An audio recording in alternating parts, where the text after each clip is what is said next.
Welcome back to the Law School Toolbox podcast. Today we are doing another in our Listen and Learn series. This episode will cover property crimes. Your Law School Toolbox hosts are Allison Monahan and Lee Burgess. That's me. We're here to demystify the law school and early legal career experience so you'll be the best law student and lawyer you can be. We're the co-creators of the Law School Toolbox, the Bar Exam Toolbox, and the career-related website Career Dicta. Allison also runs the Girls Guide to Law School. If you enjoy the show, please leave a review or rating on your favorite listening app. And if you have any questions, don't hesitate to reach out to us. You can reach us via the contact form on lawschooltoolbox.com, and we'd love to hear from you. And with that, let's get started.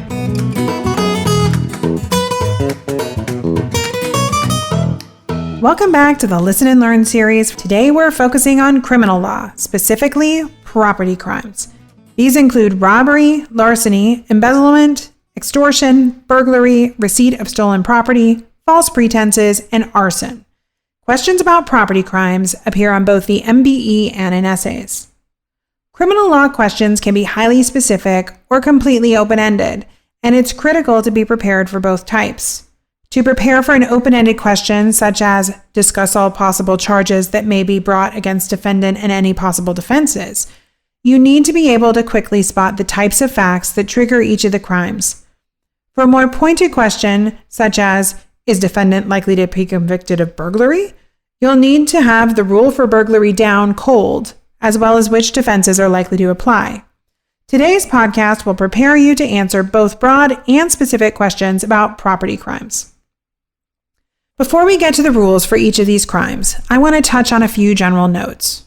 First, when you're answering an open-ended question and raising all of the crimes for which a defendant might be charged, remember to keep the merger doctrine in the back of your mind. This is the principle that if a defendant commits a single act that meets the elements of two offenses, the lesser offense will merge with the greater offense and drop out, such that the defendant will only be charged with the greater offense. Crimes that don't merge can be charged simultaneously.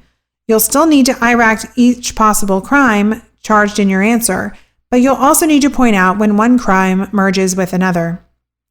Also, let's be clear on the lingo. There are no plaintiffs in criminal law. You have a defendant, the party who is charged with the crime, and a prosecutor. The prosecutor doesn't bring claims or assert causes of actions like in civil cases. He or she brings criminal charges against the defendant on behalf of the government. Now that we've got those preliminary matters out of the way, let's dive into the rules. We'll start with two property crimes that are so similar, one merges into the other if the elements of both are met: larceny and robbery. Here's the rule to write down for larceny. Larceny is 1, a trespassory taking, and 2, carrying away, 3, of the personal property of another, 4, with the intent to permanently deprive the owner of the property. What exactly is a trespassory taking, you might ask? Well, this means that without the owner's consent, and taking is removing the property from the owner's control. Notably, it can include keeping property delivered to the thief by mistake or lost by the rightful owner. Carrying away is satisfied by a slight movement of the property. No need to drive it across state lines or anything like that. And this may be obvious, but personal modifies property in the rule because we are not talking about land. There are two other pieces of the rule for larceny that you want to make sure you don't miss. First, the thief must intend to permanently deprive the rightful owner of the property. This rules out situations like your brother borrowing your bike for an hour to go to the grocery store. Second, that intent must exist at the time of the taking. So if your brother borrowed your bike intending to return it to you once he ran his errands, but upon later realizing what a sweet bike it was, changed his mind and decided to keep it forever, the intent element won't be met. Also, keep in mind that a defense to larceny is an honest belief on the perpetrator's part that he or she has a right to possess the property. So if your friend grabbed your backpack in the dark garage, mistakenly believing it was hers, and took it home, this defense would be available to her. One last point while we're talking larceny. If the thief obtains possession of the stolen property by trick or deception, this is called larceny by trick. Now, robbery has the same elements as larceny with two additional pieces. The rule to write down is robbery is the 1, trespassory taking and carrying away, 2, of the personal property of another, 3, in their presence, 4, by the use of force or threat of immediate physical harm, 5, with the intent to permanently deprive the owner of the property. As you can see, the additional requirements for robbery are that the theft occurs in the presence of the property owner and by using actual force or a threatened harm. If you have these elements plus a dangerous weapon, it's armed robbery. As I mentioned, if the requirements for robbery are met and both robbery and larceny are charged, larceny will be merged into robbery. Now let's look at the other 4 theft crimes: embezzlement, receipt of stolen property, extortion, and false pretenses. Let's start with false pretenses. A false pretense is 1, obtaining title, 2, to personal property of another, 3, through an intentional false statement of material fact, 4, with the intent to defraud. Here again, we have the personal property requirement, which tells us that we aren't talking about obtaining title to land. This time, however, the thief is using a false statement to acquire the stolen property, not a threat or force like we had with robbery. False pretenses also has a different intent requirement from the other theft crimes. The perpetrator must intend to defraud the property owner. Embezzlement is similar to false pretenses in that it also involves fraud. Here's the rule to write down. Embezzlement is 1, fraudulent, 2, conversion, 3, of the personal property of another, 4, by a person in lawful possession of that property, 5, with the intent to permanently deprive the owner of the property. Here again, we've got a requirement of intent to permanently keep the stolen property. Conversion means a substantial interference in the owner's possession of the property. The key element here for distinguishing embezzlement from other theft crimes is that the thief has lawful possession of the property. A common real-life illustration of this is a financial advisor who has lawful access to his client's money for purposes of making investments. If that advisor, using fraudulent means, transfers that money into his own personal bank account with no intention of paying it back, he is guilty of embezzlement. Extortion consists of obtaining property by means of a threat to do harm or expose information. Traditionally, this crime only applied to actions by public or government officials. Today, however, it applies to private citizens as well, although some states refer to extortion by public citizens as blackmail.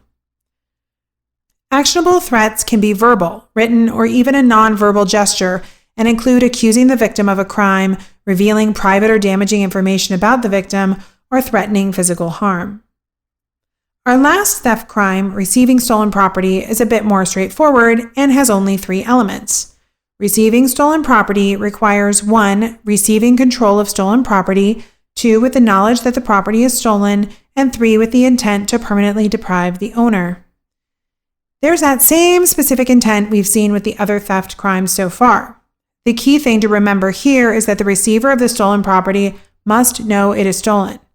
This is not about the initial theft of the property, but rather what happens afterwards. If you have multiple defendants and one comes into play only after another theft crime is committed by a different defendant, you know you should be thinking about receiving stolen property. We'll see this illustrated in a hypo in a few minutes. All right, let's move on to the last 2 property crimes we'll discuss today: arson and burglary. I call these the dwelling crimes because at common law both involved homes, although today most jurisdictions have extended these crimes to apply to any building or structure. We'll start with arson because it's an easy one. The rule to write down is arson is the malicious burning of a dwelling of another. As I said, the majority of states now have expanded dwelling to include other types of buildings, vehicles, boats, and other personal property. Unlike the other property crimes we've discussed, which only concern personal property, arson even includes burning of land in most states. Most states also consider damage caused by explosives to qualify as burning. The trickiest element of arson is what is required for a malicious burning. The answer is not much. Ill will is not required, nor is any particular motive. What you're looking for is intentional as opposed to accidental action or outrageously reckless conduct. Lastly, let's discuss burglary. At common law, burglary has 5 elements. The 1, breaking and entering, 2, of a dwelling, 3, of another, 4, at night, 5, for the purpose of committing a felony inside. As I mentioned, there's no longer a dwelling requirement in most states. Breaking into any structure will qualify. Most jurisdictions also no longer require that the break-in occur at night. So let's break down the remaining elements. A breaking means creating or enlarging an opening by at least minimal force, fraud, or intimidation, while entering is defined as placing any portion of the body or any instrument used to commit the crime into the dwelling or structure. The dwelling or structure must be someone else's, but that's about occupancy, not ownership. It basically can't be where the burglar lives. One other thing to note is that it is enough that the burglar intends to commit a felony inside to satisfy the fifth element, even if the felony ultimately isn't carried out. Okay, so now you've got the rules for all the property crimes. Before we tackle our first hypo, let's briefly talk about specific intent versus general intent. All of the property crimes we've discussed, except for arson, are specific intent crimes. For each of those, we have discussed the required intent as part of our rules statement. The specific intent required for larceny, robbery, embezzlement, and receiving stolen property, for example, is the intent to permanently deprive the owner of property. For a general intent crime like arson, the specific intent of the actor doesn't matter. All that matters is the intent to act. With arson, this means that the act of lighting a fire or setting off an explosive was intentional as opposed to accidental. The significance of the distinction between general and specific intent lies in the defenses that are available to the defendant. For specific intent crimes, there are a variety of defenses that negate the required intent. Anytime you're answering one of these open-ended questions we discussed, where you're asked about all possible charges and defenses, you'll want to address these for specific intent crimes. Some of the defenses are what are called complete defenses, meaning they completely acquit the defendant of the crime. Conventionally, these all begin with the same letter, I, which is helpful for remembering them. Insanity, involuntary intoxication, and infancy. Voluntary intoxication and withdrawal are partial defenses that also may apply to a specific intent property crime. Lastly, you have the defenses of mistake of law, mistake of fact, consent, and entrapment. We'll touch on the various defenses in our hypos. I know I'm throwing a lot of rules at you at once today, and many are very similar, but we can use both the similarities and the differences to our advantage. The similarities will help you remember the rules. For example, most of the theft crimes require the specific intent to permanently deprive the owner of the property. Then try to focus on what makes each one different. That will usually be the key to figuring out which specific intent crimes are implicated by your facts. For example, you'll always want to IRAC false pretenses when you see a theft crime involving a statement. Similarly, if a question describes a theft involving a threat of harm or use of force, this is a big clue to discuss robbery in your answer. A signal that embezzlement is implicated is when your facts tell you that the defendant has a lawful right to the property. You won't see that with other theft crimes. Okay, I think we're ready for a hypo. This one is loosely adapted from Essay 1 of the July 2004 California Bar. Dana and Beth entered Vince's convenience store. Dana pointed a gun at Vince as Beth removed $750 from the cash register. They then fled in Beth's car, driving to Kathy's house. At Kathy's, they decided to divide the $750. Kathy threatened to go to the police if Dana and Beth didn't give him part of the money, so Beth gave him $150. What crime or crimes could the court properly convict Dana, Beth, and Kathy? All right, let's start with Dana and Beth. We know that they've stolen money from Vince, so we have a theft crime, and they pointed a gun at him to get him to turn over the money, which tips us off that we're dealing with a robbery and not just larceny. So let's quickly restate the rule for robbery. A trespassory taking of the personal property of another in their presence by the use of force or threat of immediate physical harm with the intent to permanently deprive the owner of the property. Remember that trespassory taking just means the taking without the owner's consent. Here, Vince gave Dana and Beth the $750 only because they pointed a gun at him, which is pretty clear threat of physical harm. Dana and Beth fled with the money and then divided it up, confirming that they did not intend to return it to Vince. Thus, the specific intent to permanently deprive the owner requirement is met.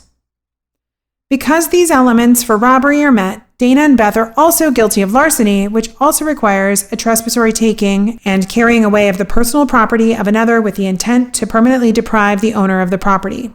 In your answer, you'd want to do a header for larceny and IRAC it, and then explain how Dana and Beth would only be charged with robbery, not both larceny and robbery under the merger doctrine. We don't have any false statements here or fraud or trickery, nor are there any facts suggesting that Dana and Beth had lawful access to the money they stole, such as might be the case if they were Vince's employees. And while they entered Vince's store, there was no breaking requirement. He let them in like any other customers while the store was open for business. So there aren't really any other property crimes implicated here for them.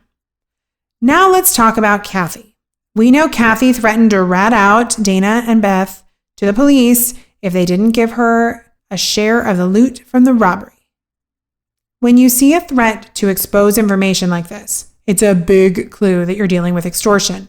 So let's recap the elements. Obtaining property by means of a threat to do harm or expose information. Here, Kathy threatened to expose Dana and Beth's crime, robbing Vince, if they didn't give her some of the money they stole. Therefore, Kathy is liable for extortion. Are we done with our answer? Well, not quite. This is one of those open-ended criminal law questions that I mentioned earlier. So we know that we're looking for all the crimes Kathy could be properly charged with, not just extortion. So let's think about which other crime or crimes might apply here. What about the receipt of stolen property? That crime requires that the defendant receive control of stolen property with the knowledge it's stolen and the same intent we see often with property crimes. The intent to permanently deprive the owner. Applying our facts to these elements, we know that Kathy obtained a share of the money that Dana and Beth stole from Vince, so the first requirement is met. She knew that the money was stolen because she threatened to turn Dana and Beth into the police. And nothing in our facts suggests that she did not intend to keep the money she got forever, permanently depriving Dana and Beth of that amount. Okay, let's tackle one more hypo before we finish up. This one is adapted from question 6 of the July 2012 California bar exam. Dan worked at a church. One day, a woman came to the church and told Dan she wanted to donate some property to the church and handed Dan an old book and a handgun. Dan had originally intended to deliver the book and the gun to the church administrators, but he changed his mind and delivered only the book. He put the gun in the front seat of his car. The next day, Dan was pulled over by a police officer at a sobriety checkpoint. The police officer observed the gun on the front seat and asked Dan if he was the owner. Dan answered, "No, I stole the gun, but I was planning to give it back." Dan is charged with theft. Is he likely to be convicted at trial? Okay, so we have some good news here. The question is on the narrower end of the criminal law spectrum. It's not as specific as is Dan likely to be convicted of robbery, for example, but we know that our focus should be on theft crimes. The only thing Dan has arguably stolen here is the gun, which the lady gave to his employer, the church. So with that in mind, let's recap the possible theft crimes we've talked about today. Larceny, robbery, embezzlement, false pretenses, receipt of stolen property, and extortion. We can rule out at least a few of these pretty quickly, which is what you'll need to do on test day.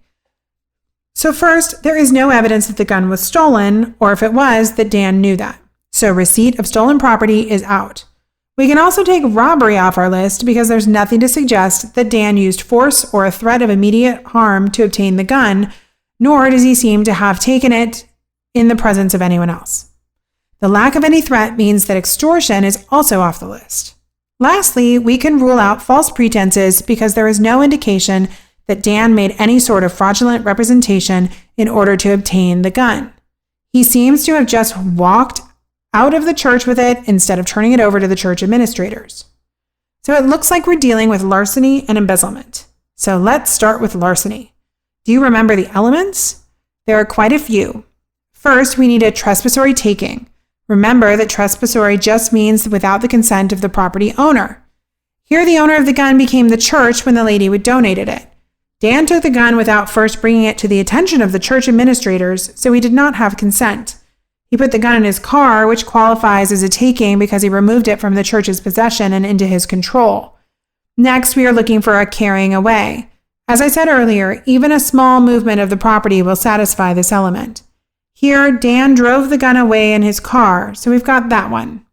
Third, the taking and carrying away must be of personal property of another.